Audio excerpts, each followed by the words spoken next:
Hello everybody, this is Derek Smith coming to you from Individually Designed Lifestyle. And today's video I want to talk to you about how to set up your website.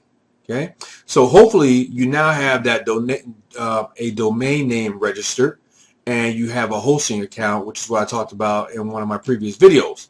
So now I want to discuss your next step after that. So now that you have your website shell all set up, your next step is to fill this shell with a template or a theme. So your theme is the design of your website, and you don't need to have a super crazy look or anything for that theme that you have for that particular site. Now, you may have heard of something called HTML websites, and this refers to websites that had to be written with a bunch of code.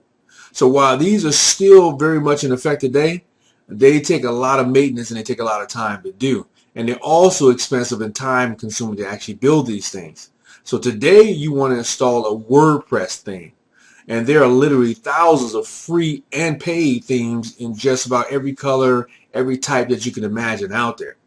So in order for you to install WordPress, you have to log into your hosting account and you have to set up via what's called your cPanel. It's called a cPanel. So it'll kind of be like yourbusinessname.com/cPanel, which will be on your HostGator or whatever account you're using.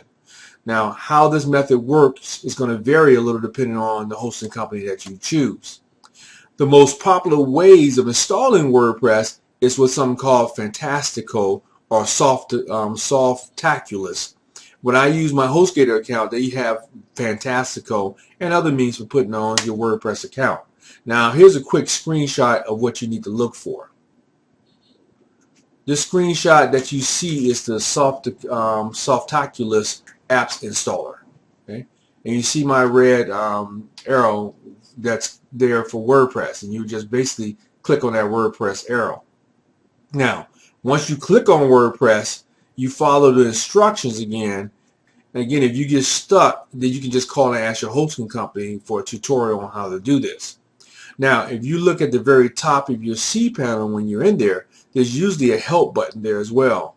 If not, just place a support ticket with the hosting company and they'll help you with getting started with your WordPress.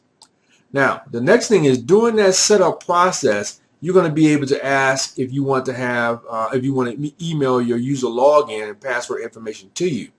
You definitely want to do this so so that you have it tucked away in a safe place and you'll be able to use it. I would recommend that you create a folder inside your Gmail account and name it hosting information and maybe store that information there. Now, please take note of this. Any website can become a victim of a hack. You can already know this. I'm a cybersecurity expert besides just being a network marketing expert, and I want to talk about that just for a second. So in order to help protect your site, it's recommended that you not, and I repeat, not use admin as your username, okay? Because it's easy to find. Anybody can get that. Try to make it something a little bit harder for folks to guess. Now, the same thing applies to your password.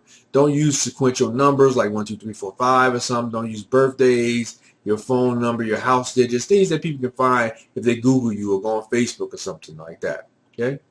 So, I want you to go out and I want you to do this step today. And then in my next video, I'm going to come back and I'm going to tell you how to access your administration panel in WordPress and how to start choosing and setting up your theme. All right, so that's it for today. Thanks again. This is Derek Smith from Individually Designed Lifestyle. If you need any help at all, please feel free to reach out to me via my website. Thank you.